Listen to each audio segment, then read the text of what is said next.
For millennia, it is believed that our cosmic neighbors in the universe have sent messages for us to decode. From mystic structures to massive etchings carved into the surface of our planet, we have struggled to understand the symbols sent to us from other worlds. But now, for the first time in history, an alien message has been received and deciphered. This information is groundbreaking. This could be the holy grail of ufology. 32 years ago, two men made contact with an unknown craft that communicated a message from a world beyond our own. Tonight, we will reveal its meaning, and the way we look at UFO encounters will change. Everything that people thought they knew about UFOs for the last 70 years is probably wrong. Join us as we crack the alien code, and its secrets are unsealed. A global effort has begun. Secret files hidden from the public for decades, detailing every UFO account, are now available to the public. We are about to uncover the truth behind these classified documents. Find out what the government doesn't want you to know. Unsealed. Alien Files. Exposing the biggest secret on planet Earth. No evidence of alien life has been more sought after than a message from another world. People have seen UFOs. People have even seen extraterrestrials. But to communicate with an alien, that would ultimately be the key to unlocking the secrets of life in the universe. But one historic incident stands above the rest when it comes to proof of such communication. The year is 1980.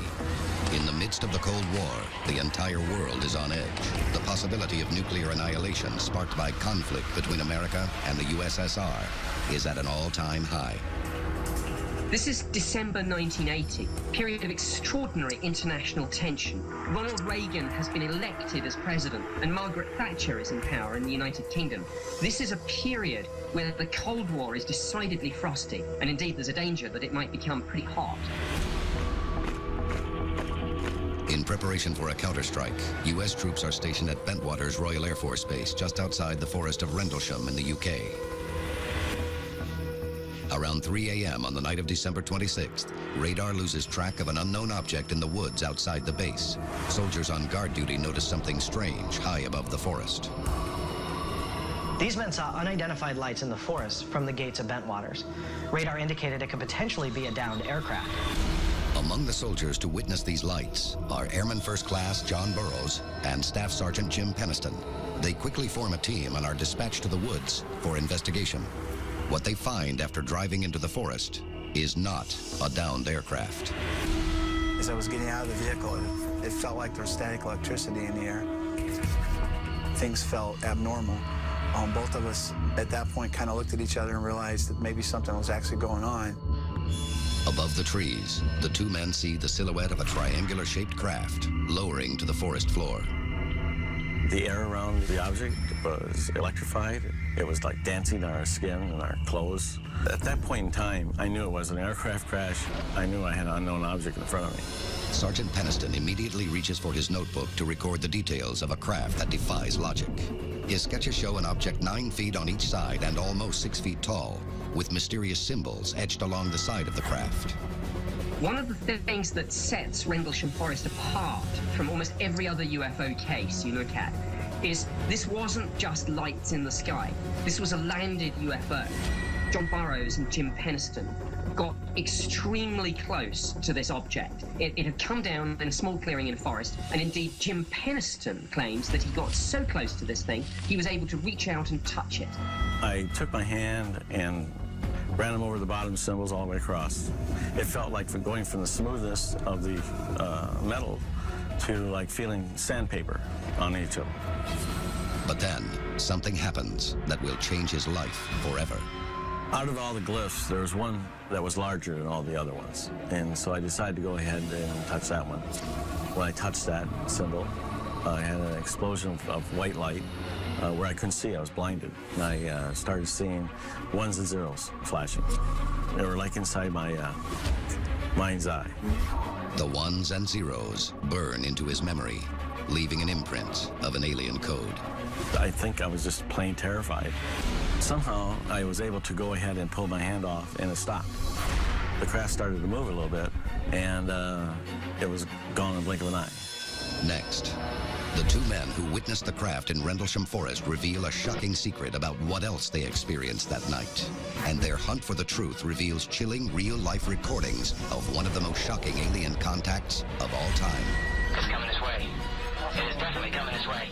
This is Unsealed, Alien Files, exposing the biggest secret on planet Earth. Welcome back to Unsealed, Alien Files.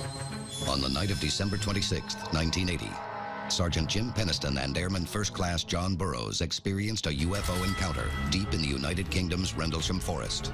Peniston is shaken by his contact with an alien craft and the vision it leaves behind. But while recounting the experience, a startling revelation is made. John Burroughs maintains a different memory of the event entirely. I do not remember seeing Jim walk around the craft. I do not remember touching the craft. What I clearly remember was we got close to something, and the next thing I know, it appeared to go up into the sky and then shoot out towards the coast. But the most unexpected difference? The time on their synchronized watches differs after the incident by almost 45 minutes. Whatever we encountered affected our memory. And at one point, because of the static electricity or the whatever was in the air, it could have affected our memory, or could have affected what we saw. When John Burroughs and Jim Peniston returned to base, it transpired that more time had elapsed than they realized. Moreover, there was discrepancy in their wristwatches. Time, it seemed, not only had run on, but had maybe run at different speeds for them. Now, this takes us to some quite extraordinary territory, but when you talk to both John and Jim, and indeed to people who looked at this case, some quite extraordinary theories are being bounced around, ideas of time travel. Could the ship have caused their perception of time, or even time itself, to shift?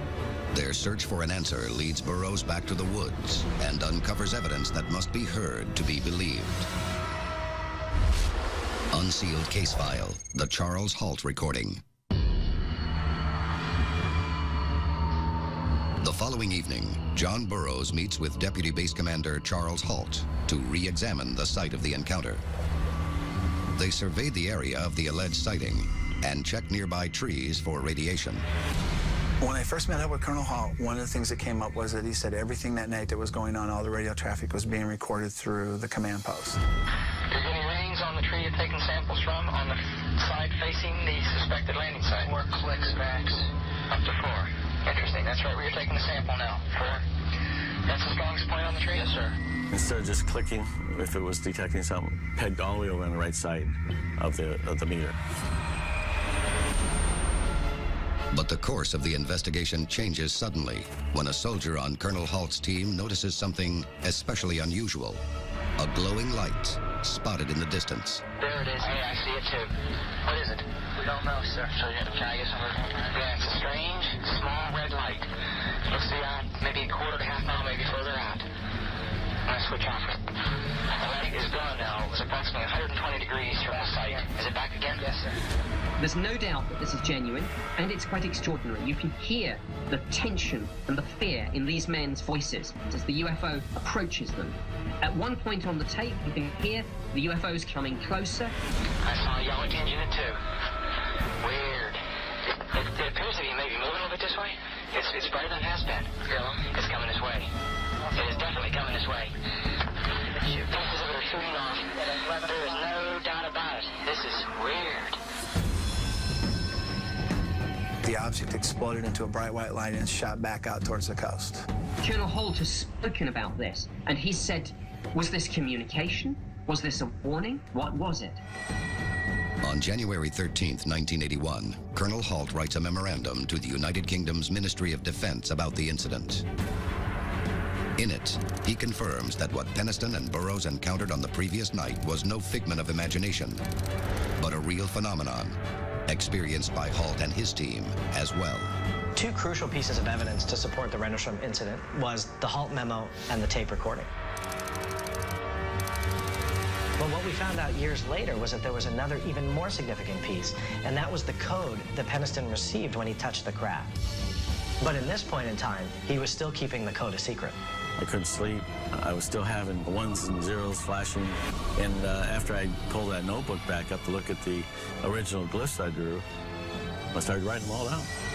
And after I completed 16 pages, I felt great. But I wasn't going to report that because, I mean, it sounds insane. So I just kept it quiet. In other words, when he touched this craft, there was a huge jolt, and information somehow transferred to him. Now, he forgot about this. Maybe he just blocked it. Maybe he didn't realize it was important. But it was only 30-plus years afterwards that he perhaps realized he was sitting on something of the utmost significance.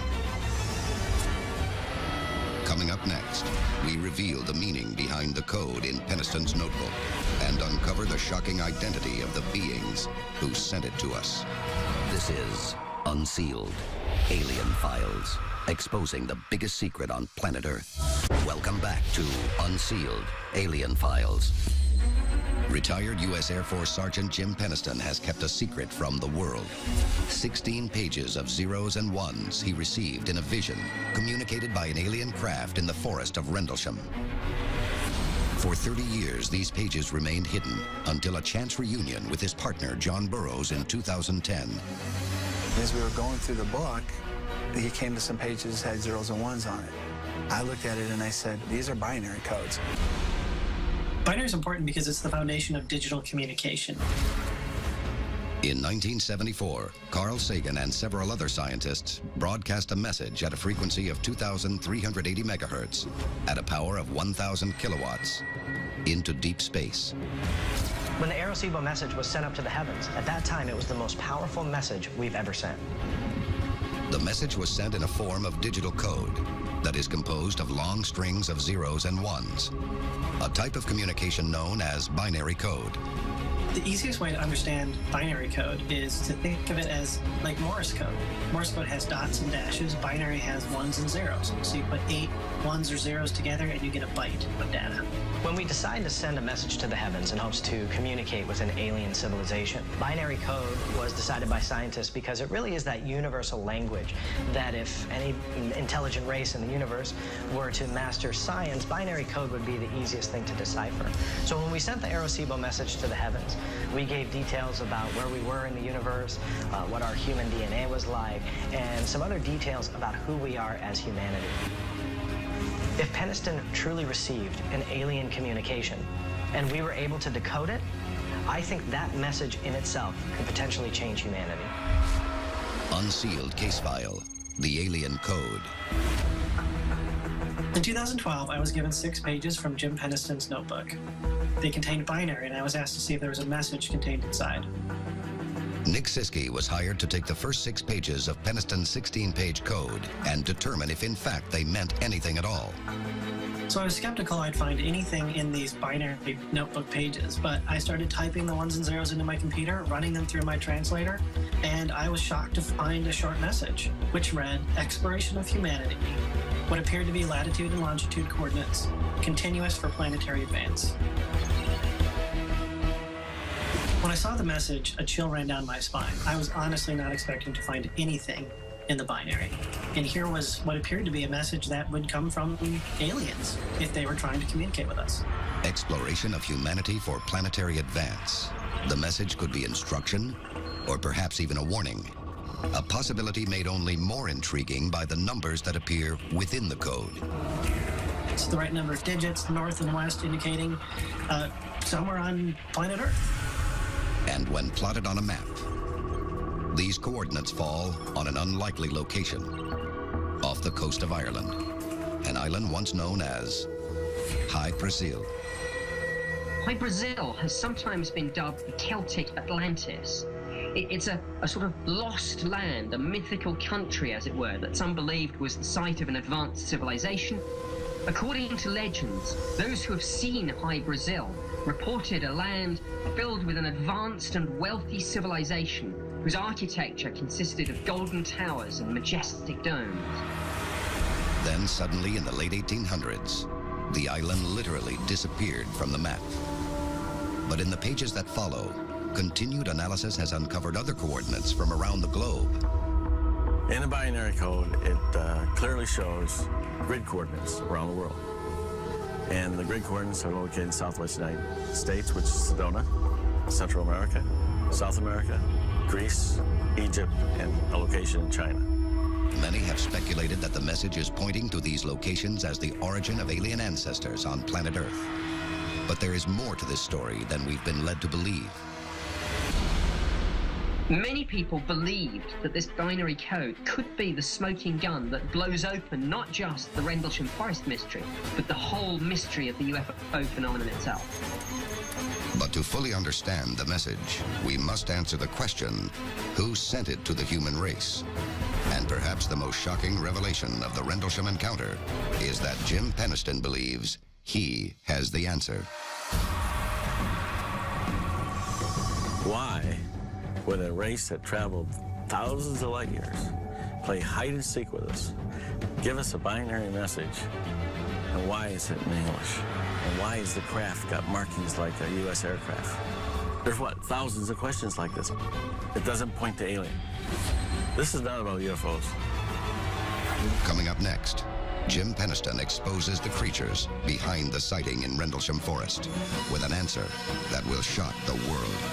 This is Unsealed, Alien Files, exposing the biggest secret on planet Earth. Welcome back to Unsealed, Alien Files. The time to act is now. There are 3 simple steps you can take to unseal the truth. Follow on Twitter. Follow the Unsealed Twitter feed to receive breaking news of the latest alien happenings as they develop. Tell your story. Have you seen a UFO? Upload stories and pictures to our interactive map. Join the movement. Get the Unsealed bracelet and the unique code hidden underneath to access exclusive content. Stop living in the dark.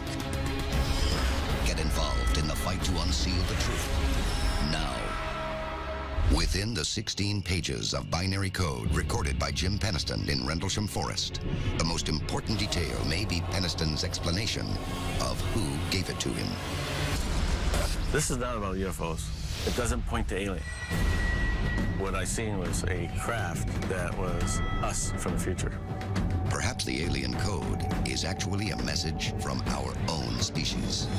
If Jim Penniston is correct, the true message of the code is an assurance that mankind will survive well into the centuries ahead, and a shocking revelation that the history of UFOs on planet Earth may be a glimpse into our future. This is Unsealed, Alien Files, exposing the biggest secret on planet Earth.